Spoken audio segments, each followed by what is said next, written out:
My name is Rachel, and I've got a system. It works for me, and it's worked for years now.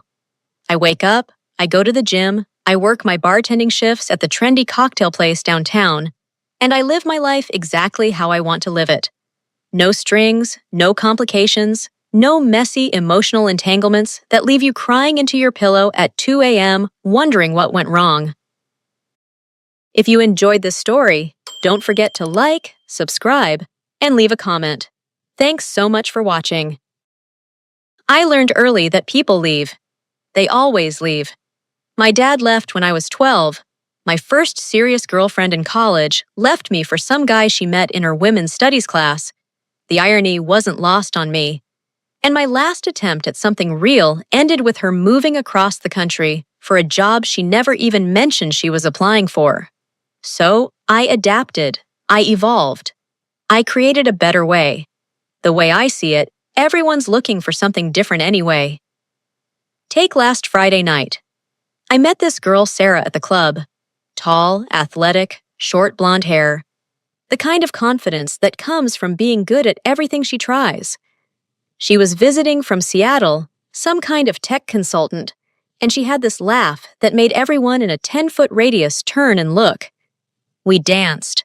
We talked about her startup that was developing apps for sustainable living, and by midnight, we were back at her hotel.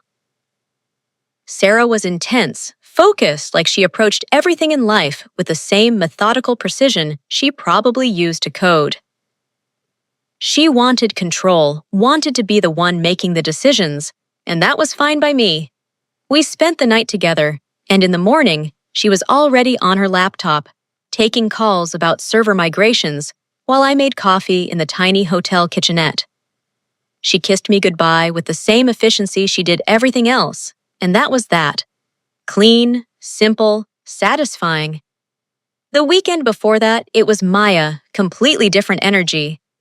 Maya was this free-spirited artist who painted murals around the city, always had paint under her fingernails, and wore these flowing dresses that made her look like she'd stepped out of a bohemian dream. She lived in this converted warehouse space filled with canvases and sculptures made from recycled materials. Maya wanted romance, wanted to slow dance in her studio to music from the 1960s, wanted to feed me strawberries and talk about how colors have emotions. With Maya, everything was soft and dreamy. She'd trace patterns on my skin and whisper about how the curve of my shoulder reminded her of the coastline at Big Sur. We spent Saturday afternoon in her bed while rain drummed against the skylights, and she painted tiny flowers on my arm with watercolors, laughing when I shivered at the cool touch of the brush. Maya wanted tenderness, wanted to feel like we were the only two people in the world, and I gave her exactly that for those 2 days. Then there was Jess, the law student with the sharp suits and sharper wit. Jess was all about the intellectual connection. She wanted debates over dinner, wanted someone who could keep up with her rapid-fire analysis of Supreme Court decisions and the sociological implications of gentrification. We'd spend hours at this 24-hour diner, drinking terrible coffee and dissecting everything from climate policy to the representation of queer women in contemporary media. Jess needed someone who could challenge her, who wouldn't be intimidated by her intelligence or her ambition to change the world one case at a time. The thing about all these women, Sarah, Maya, Jess, and the dozens of others over the past few years, is that they're all looking for something specific. They want romance or adventure or intellectual stimulation or just plain physical connection, and I can be whatever they need me to be for however long they need it. It's like being an actress, slipping into different roles, becoming the perfect complement to whatever they're missing in their lives. And here's what I realized. They're all fundamentally the same in their differentness. They all want to be seen, to be understood, to feel special and chosen. They want someone to pay attention to the particular way they laugh, or the specific dreams they harbor, or the unique way they see the world. And I can do that. I'm good at paying attention, at making people feel like they're the center of the universe for the time we're together. But the sameness goes deeper than that. They all want something I can't actually give them. Not really. They want forever. They want promises. They want me to be the missing piece that makes their life complete. And I learned a long time ago that people aren't puzzles you can solve. We're all just stumbling around trying to figure it out, and the best you can hope for is to stumble around together for a while without causing too much damage. Sarah calls sometimes when she's back in town for work. Maya texts me photos of her latest murals with messages like, "Thinking of you." Jess sends me articles she thinks I'd find interesting, always with little notes about how I'd probably disagree with the author's conclusions. They remember me fondly, I think, as this brief, bright moment in their lives when someone really listened to them, really saw them. And that's enough. It has to be enough. My friends think I'm crazy. "You're going to end up alone," my roommate Lisa tells me regularly. "You're never going to find love if you don't let anyone get close." But Lisa's been in therapy for 2 years, trying to get over her ex-girlfriend who cheated on her with 3 different people. Love, as far as I can tell, is just another word for giving someone the power to destroy you. I prefer my way. I'm honest about what I can offer, which is a good time, genuine attention, and whatever version of connection they're looking for as long as they want it. No false promises, no pretending I'm going to change, no leading anyone on. It's actually more ethical than what most people do, if you think about it. That was my philosophy until I met Barbara. I was working a Thursday night shift, usually dead, but we had some corporate event that brought in a crowd of well-dressed professionals who didn't know how to tip. I was mixing a complicated cocktail for some guy who kept changing his order when I saw her sitting at the end of the bar, scrolling through her phone with a half-empty glass of wine in front of her. Barbara was stunning in this effortless way that made it seem like she wasn't even trying. Dark hair pulled back in a loose bun, minimal makeup, wearing a simple black dress that probably cost more than I made in a month. But it wasn't her looks that caught my attention. It was the way she carried herself, like she owned whatever space she occupied without having to prove it to anyone. She was clearly waiting for someone who wasn't showing up. She kept checking her phone, glancing toward the door, and there was this slight tension in her shoulders that told the whole story. I'd seen it 100 times. The first date that goes nowhere. The friend who cancels last minute. The disappointment that comes with expecting something from another person. When I finally made it down to her end of the bar, she looked up at me with these incredible brown eyes and said, "Can I get another glass of the Pinot Grigio? And maybe your honest opinion about whether I should wait another 20 minutes for someone who's already 40 minutes late?" "Depends," I said, refilling her glass. "Is this someone worth waiting for?" She laughed, and it wasn't like Sarah's attention-grabbing laugh or Maya's musical giggle. It was warm and genuine and a little sad. "I thought so 2 hours ago." "Now I'm not so sure." We talked while I worked. These little conversations in between customers. She was an art gallery curator, had moved to the city 6 months ago for a job at one of the prestigious galleries uptown. She was intelligent like Jess, but without the need to prove it. Creative like Maya, but with this grounded practicality. She had opinions about everything. The music playing in the bar, the way the city treated its artists, the pretentious way people talked about wine. But she expressed them with this dry humor that made me want to keep asking questions just to hear what she'd say next. Her date never showed up. By closing time, she was still there. And we were deep in a conversation about whether the city's art scene was becoming too commercialized. I found myself doing something I never did. I asked if she wanted to get coffee sometime. "Are you asking me out?" she said, and there was something in her tone I couldn't quite read. "I'm asking if you want to continue this conversation somewhere that serves better wine," I said. She studied my face for a long moment. "Okay," she said finally. "But I should warn you. I don't do casual. I should have paid attention to that warning. I should have recognized it as fundamentally incompatible with everything I'd built my life around. Instead, I just smiled and said, "Neither do I." Which wasn't exactly a lie, but wasn't exactly the truth either. Our first real date was at this little Italian place in her neighborhood. Barbara had done her research. She knew about the owner's family recipes, the story behind the restaurant's name, the reason they only served wine from small vineyards in Tuscany. She approached dating the same way she approached everything else, with thoroughness and intention. She asked me questions no one had ever asked me before. Not just what I did for work or where I grew up, but what I thought about when I couldn't sleep, what made me feel most like myself, what I wanted my life to look like in 10 years. I found myself giving her answers I didn't even know I had. "I think people are afraid of being known," she said over dessert. "Really known. Not just the surface stuff. They'd rather stay mysterious than risk someone seeing all of them and deciding it's not enough." "Maybe being mysterious is safer," I said. "Maybe some things are better left unknown." She reached across the table and touched my hand. "Maybe. But what's the point of connecting with someone if you're not actually connecting?" That night, I walked her home and she invited me up for coffee. Her apartment was exactly what I'd expected, carefully curated, full of beautiful objects with stories, walls covered with art from artists she represented. She made coffee with the same attention to detail she brought to everything else, measuring and timing with precision. We sat on her couch and she told me about growing up in a small town where being different meant being invisible, about her ex-girlfriend who wanted her to be less ambitious, less opinionated, less everything that made her who she was.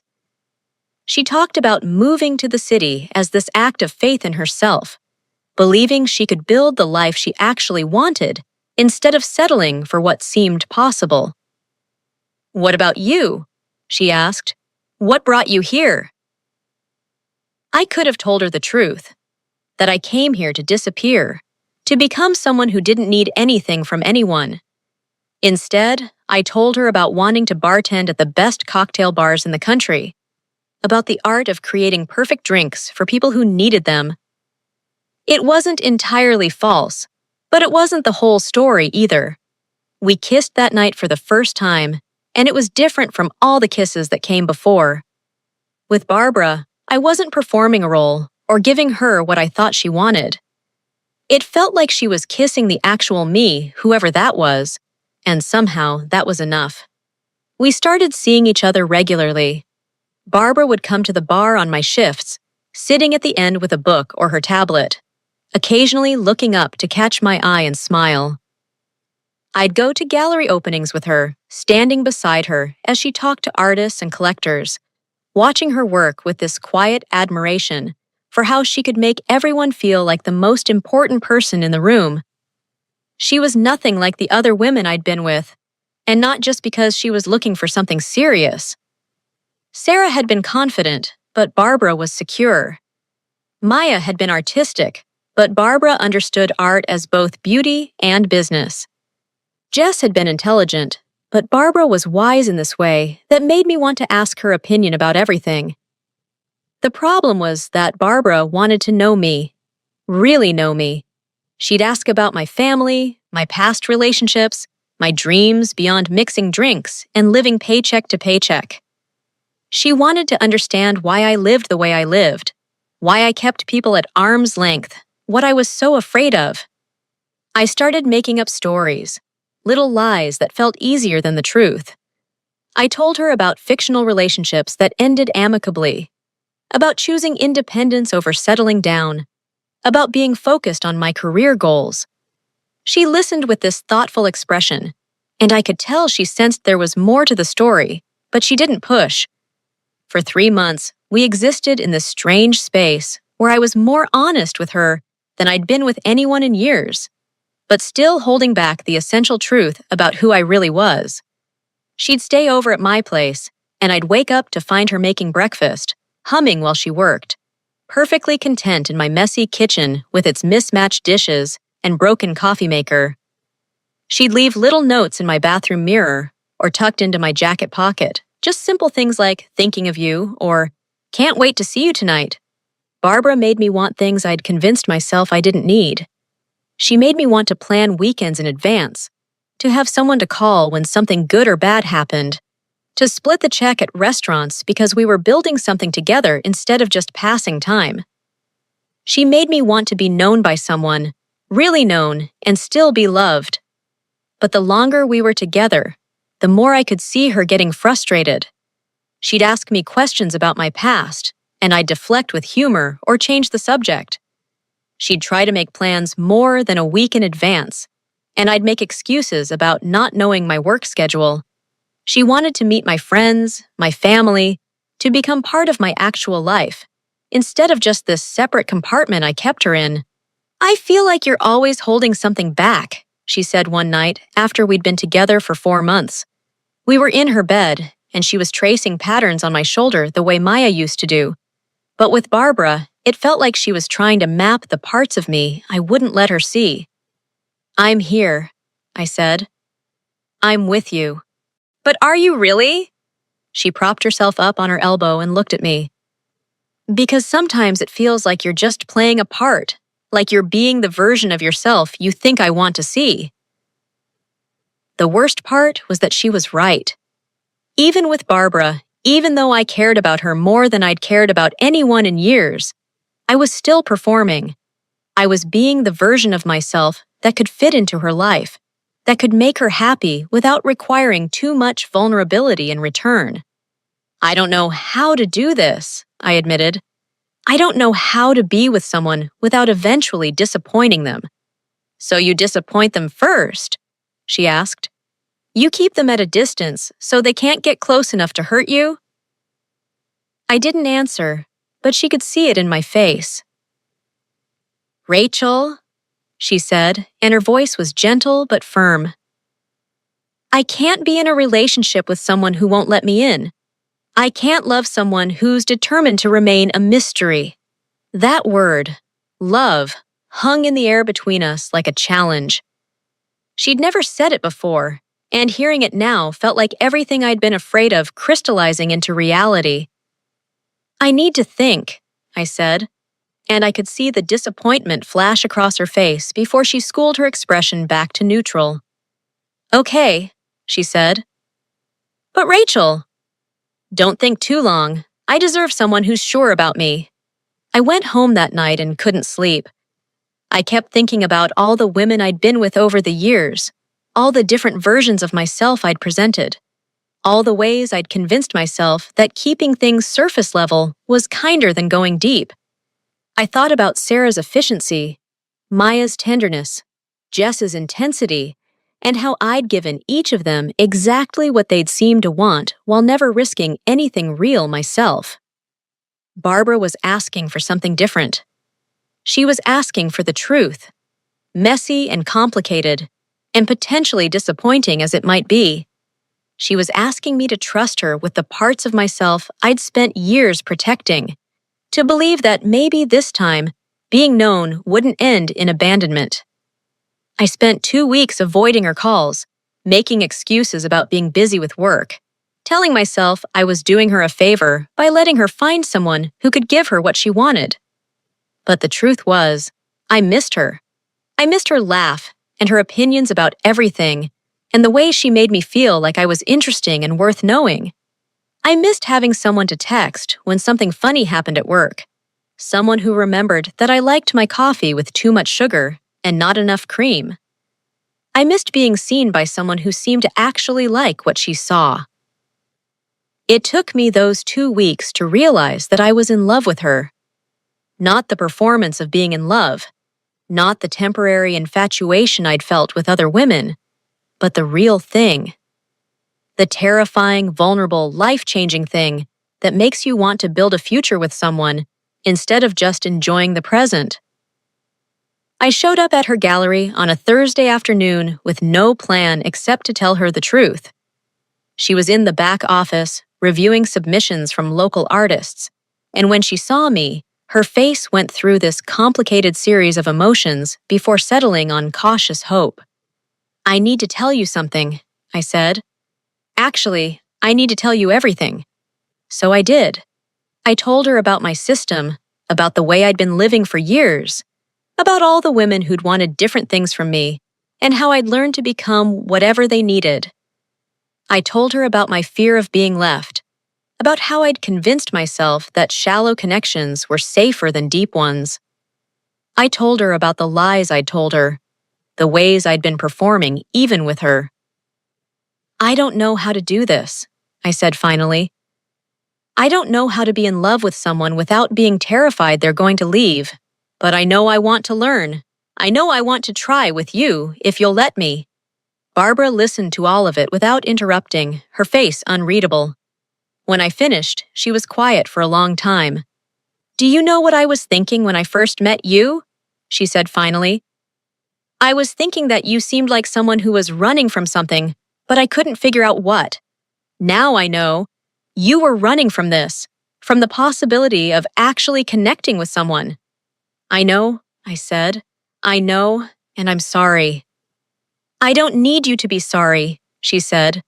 "I need you to be honest, with me and with yourself. I need you to decide if you want to keep running or if you want to try staying still for once." "I want to stay still," I said. "I want to stay still with you." She stood up and walked around her desk to where I was standing. "It's going to be hard," she said. "Learning to trust someone. Learning to be trusted. It's going to be messy and complicated, and sometimes it's going to feel easier to run." "I know," I said. "And I'm going to need you to keep choosing to stay, even when it gets scary." "I will," I said. "I want to." She reached out and took my hands. "Then let's try," she said. "Let's try being real with each other and see what happens." That was 6 months ago. We're still trying, still learning how to be honest about the hard things, still figuring out how to build something together instead of just existing in parallel. Barbara still challenges me, still asks the questions I don't want to answer, still refuses to let me hide behind the versions of myself that feel safer. Sometimes it's terrifying. Sometimes I wake up in her bed and feel this panic about how much I need her, how much it would destroy me if she left. But mostly, it's the best thing I've ever done. Learning to be known by someone who loves what she finds, learning to trust that vulnerability isn't the same thing as weakness, learning that maybe the thing I'd been running from all these years was actually what I'd been running toward. I still bartend at the same place, but now Barbara comes in on my shifts, not because she's killing time, but because she wants to be near me while I work. She brings her laptop and sits at the end of the bar, occasionally looking up to smile at me or steal a sip of whatever cocktail I'm perfecting. Sometimes she'll order something complicated just to watch me work. And there's this pride in her eyes that makes me want to be the best bartender in the city. We're talking about moving in together, about getting a place that's ours instead of mine or hers.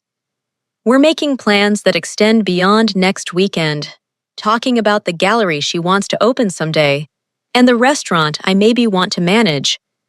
We're building something real and lasting and terrifying and beautiful. It turns out that being known isn't the dangerous thing I thought it was. The dangerous thing is spending your whole life running from the possibility of love because you're afraid of the possibility of loss. The dangerous thing is convincing yourself that surface connections are safer than deep ones, that being temporary is better than being real. I was wrong about a lot of things, but mostly I was wrong about what people are looking for. They're not looking for the perfect version of you that fits exactly into their life. They're looking for the real version of you that's willing to build a life together, imperfect and uncertain as that might be. Barbara taught me that love isn't about finding someone who won't leave. It's about finding someone worth staying for, and being someone worth staying for in return. It's about choosing each other again and again, even when it's hard, especially when it's hard.